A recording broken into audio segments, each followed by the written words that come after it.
Chick-fil-A changed their fries?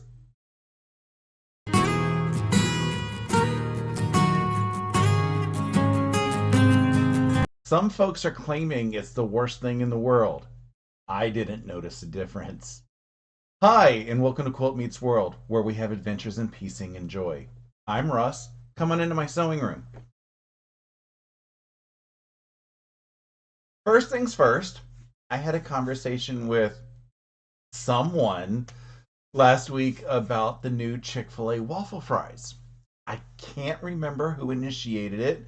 And, at this time in my life, I don't know if I can just sit and rack my brain and figure it out. When we had that conversation, I hadn't tried the new fries yet. But I did Saturday evening, and I'm going to tell you, I didn't notice anything. Now, it could have been, my extreme disappointment when I saw the size of the 40 cents upcharge beverage. Their key lime lemonade, so tiny. But I also wasn't looking for anything different, so nothing stood out. I did notice the difference when they went from peanut oil to vegetable oil a few years back for their fries. That was a little bit of a difference. It was slight, but there was a little bit of taste difference. This time, nothing. So I don't know if there's something going on that I wasn't paying attention to, or if all these folks that are up in arms saying it was bad are just lying to get views on social media. Maybe I also need to go back and try them again. We'll see what happens. But now that I'm done with that, what did I do this week? First things first, Friday was my 16-year anniversary of my very first quilt block. It was a fun block. I looked so young back then, barely even out of diapers, you'd say. I started learning with a Saturday sampler from my local quilt shop. A friend of mine just basically conned me into it. I didn't know at the time that it was intended for a confident beginner. But, I totally faked that confidence back then. I have learned a lot in the past 16 years, and I look forward to learning more over the next however many years I get a chance to do this awesome hobby. Saturday, it started with Saturday Sampler at my local quilt shop. Again, I'm still doing it. It was a little bit different this month for two different reasons. The first reason, it was a half hour earlier, or technically a half hour later, depending on which way you look at it. Historically, they had done their Saturday Sampler sessions on the hour. So 8 a.m., 9 a.m., 10 a.m., 11 a.m. on the days they do Saturday Sampler. They shifted it up a half hour, so it's 8:30, 9:30, 10:30, and 11:30. The problem is I normally go to the 9:30 or 9 o'clock, and if I went to the 9:30, I would risk not being home for my 11sies. So I am going to the 8:30 going forward. It also meant that I did not get to see my usual suspects that I chat with, but you know, you got to give if you want to continue with some things. The second reason it was a little weird is I didn't have any show and tell. I try to have show and tell every month, but I haven't had any time this past month to get on the long arm. It was part of it because of Christmas, part of it because I spent time at Stephanie's retreat, and a lot of it has just been me trying to get my sister's quilt done. A lot of crazy. At 11 a.m. Eastern on Saturday, I went live with my weekly 11sies. I worked on the third week of the Fort Worth Fabric Studio Winter's Night Sew Along, which produced this, not this block, that was week two. This is what week three was. The Hidden Star. It is a gorgeous block. I am excited to see what this is going to be in the end. In fact, I have seen pictures because it's Wednesday and the instructions came out on Monday, as did Stephanie's video. So, yeah, I am really excited to be able to get this done. Maybe I'll have a chance to get it on the long arm and have this for Saturday Sampler next month. After I was done with my live, I joined my friend Stephen of the Idiot Quilters Pop Up Sew Day. He does these randomly. They are private Zoom, and yeah, we just have a lot of fun chit chatting with each other, enabling each other, and encouraging each other with what we are working on.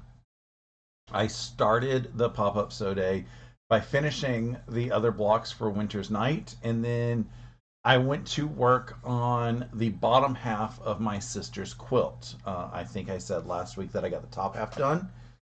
I can't remember if I had talked about the fixing of it because I had to get it fixed, but it is fixed, the top half, and I got the bottom half done of her quilt, and that portion was done.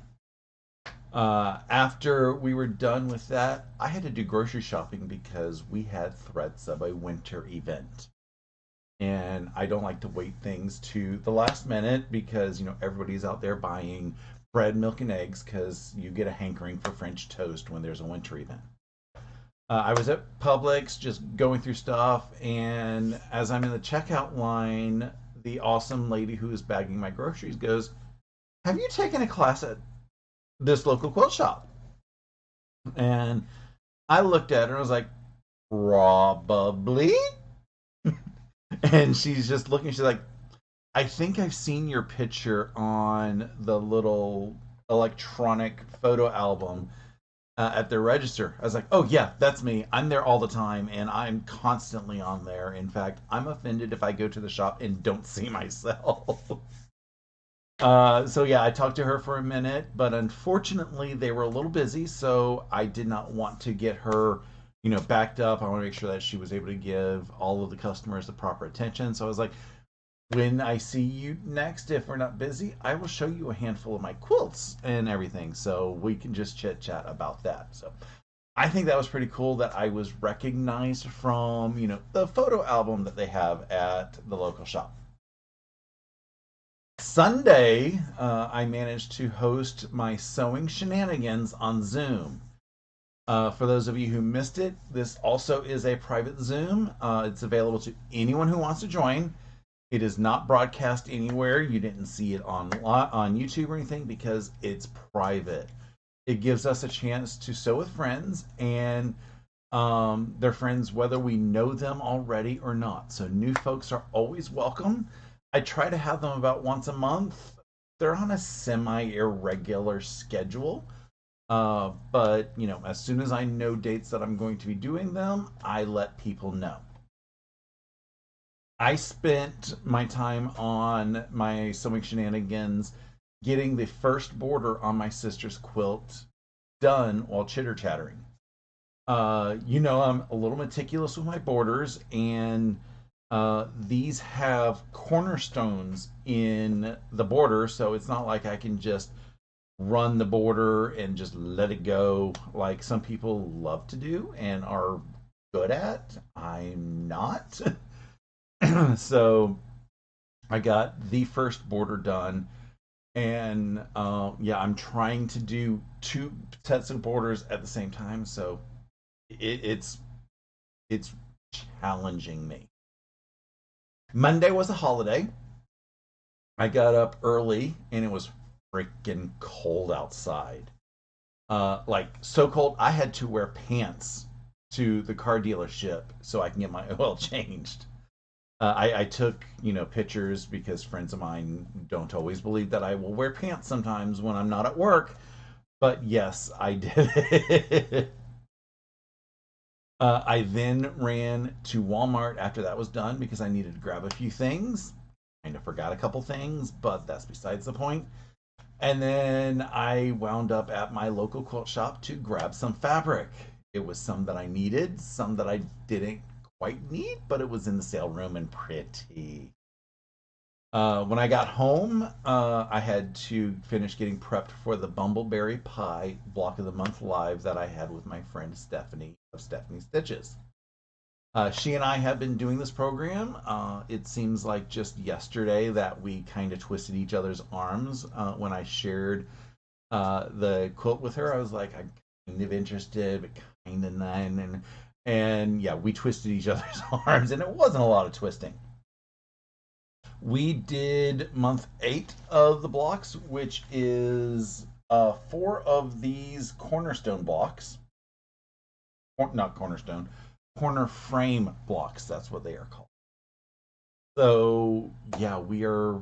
Let's see, that's for the 3/4 of the way through.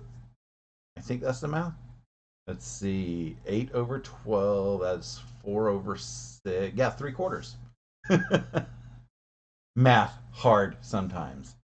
So I am excited. Next month is going to be over on Stephanie's channel, and we will be working on some half square triangle sashing strips.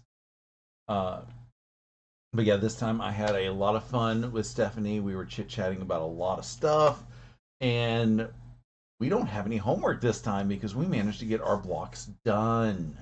I did a little bit of, TV magic by getting some of it done beforehand, just because I didn't know if I was going to get finished. And it was also a good thing because I kind of goofed when I first did everything. So I had that dry run, didn't need to rip out the or pull out the seam ripper live on camera this Tuesday. We were told to work from home because it was still freaking cold. When I woke up and asked first my family was in Massachusetts was like, yeah, it's -6 up there in Massachusetts. And then I asked my smart speaker, and my smart speaker said it was -6. The problem is up north it was Fahrenheit, and my smart speaker is a little insane and will sometimes tell me Celsius, sometimes tell me Fahrenheit. And it was a -6 Celsius, which I think was like 15 or 16 Fahrenheit, but still freaking cold. There was questions as to what the weather was going to do. Some areas, got bits of snow. We didn't. There was a couple attempts at some flakes, but nothing really happened, and I am not complaining. Tuesday, I also put out a video in the evening announcing my participation in the Kona 2025 Block of the Month. This is going to be month 1 of it, January, but there is a lot more information in the video if you would like to join us. So go check that out so you know what I'm talking about. All in all, it was a pretty good week.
For goals, this week is very simple.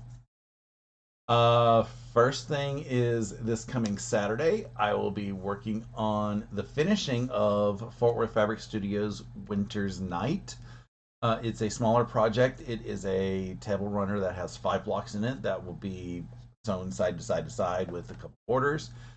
Hopefully, I can get that pretty far along during my live. Sunday, I will be sewing up the January block of the Kona block of the month. That will be at 1 p.m. Eastern on Sunday. I'm trying to see if I can get where, nobody's really streaming, and I don't think I'm stepping on any toes then. Oh, hopefully I'm not. And then any other time that I am in here for the following week, I am going to be working on the borders for my sister's quilt. And like I said, it's not just hers. I have a second quilt that needs to go at the same time. So as I'm doing the sewing and cutting, I'm trying to get both of them done at the same time because they're both the same size, they're both the same pattern, different colors, but it all requires a lot of motivation. Anywho, I think that is going to be about it for today. I hope you were at least a little bit entertained with my weekly shenanigans. If you wouldn't mind doing the things that make the YouTube algorithm happy, that would be awesome. There are things such as liking the video, commenting below, or even just staying properly hydrated. That is something that a lot of us have trouble doing, and I am guilty of it a lot myself. Subscribing to my channel is free and a wonderful way of letting YouTube know that you like my shenanigans. Ringing the bell icon next to the subscribe button will get you notified when I go live on Saturday mornings, when I go live this Sunday, and when I upload any other videos throughout the week. I hope you have a wonderful rest of your day and an awesome week. Until next time, stay happy and remember, always measure your life in love.